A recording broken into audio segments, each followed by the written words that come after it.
নমস্কাৰ আপোনালোকে চাবলৈ আৰম্ভ কৰিছে সত্য আৰু ষ্টুডিঅ'ত মই গায়ত্ৰী শৰ্মা আপুনি এতিয়াও আধাৰ কাৰ্ড পোৱা নাই নেকি ব্লক হৈ আছে নেকি আপোনাৰ আধাৰ কাৰ্ড মুকলি কৰিছে 9,35,000 আধাৰ কাৰ্ড প্ৰথম পৰ্যায়ত তিনিচুকীয়া জিলালৈ 12ৰ পৰা 13,000 আধাৰ কাৰ্ড পঠিওৱা হৈছে এক্স মাধ্যম যোগে জনাইছে মুখ্যমন্ত্ৰী হিমন্ত বিশ্ব শৰ্মাই কেন্দ্ৰীয় গৃহমন্ত্ৰী অমিত শাহৰ বিশেষ উদ্যোগত এই পদক্ষেপ লৈছে বুলি জানিবলৈ দিছে মুখ্যমন্ত্ৰী হিমন্ত বিশ্ব শৰ্মাই জনসাধাৰণৰ সুবিধাৰ বাবে মুকলি কৰিছে দুটাকৈ হেল্পলাইন নম্বৰ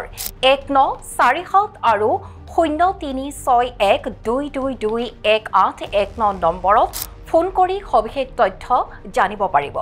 এনআৰচিৰ বায়োমেট্ৰিক সময়ত খেলিমেলি হোৱাৰ বাবে বন্ধ কৰি ৰখা হৈছিল 9,35,000 লোকৰ আধাৰ কাৰ্ড আনহাতে কিছুদিন পূৰ্বে আধাৰ কাৰ্ড লৈ কঠোৰ হৈছে মুখ্যমন্ত্ৰী হিমন্ত বিশ্ব শৰ্মা অক্টোবৰ মাহৰ পৰা আধাৰ কাৰ্ড লাভ কৰা কিছু জটিলতা আহিব বুলি উল্লেখ কৰিছে মুখ্যমন্ত্ৰী হিমন্ত বিশ্ব শৰ্মাই আপোনালোকে জানে যে আমি 9,55,000 যি আধাৰ বন্ধ হৈ আছিল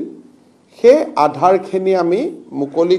কৰি দিয়াৰ বাবে কেন্দ্ৰীয় চৰকাৰে নিৰ্দেশ দিছে আৰু অহা 2 দিনৰ ভিতৰত ইউডিআইও ইয়াৰ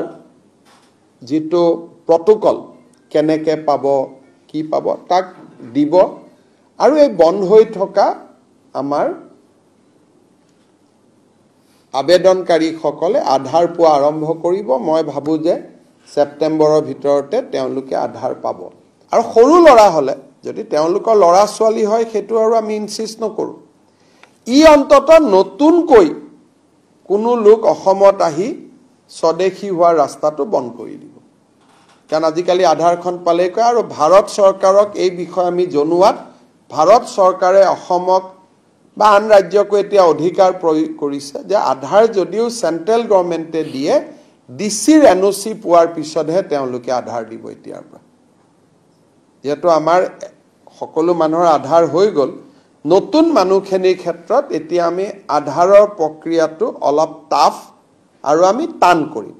কিন্তু কনফিউজ হ'ব নালাগে যি 9 লাখ বন্ধ হৈ আছে তেওঁলোকে পাই যাব এইখিনি আমি নতুনৰ ক্ষেত্ৰত এই পদক্ষেপে সকাহ দিব 9,35,000 লোকক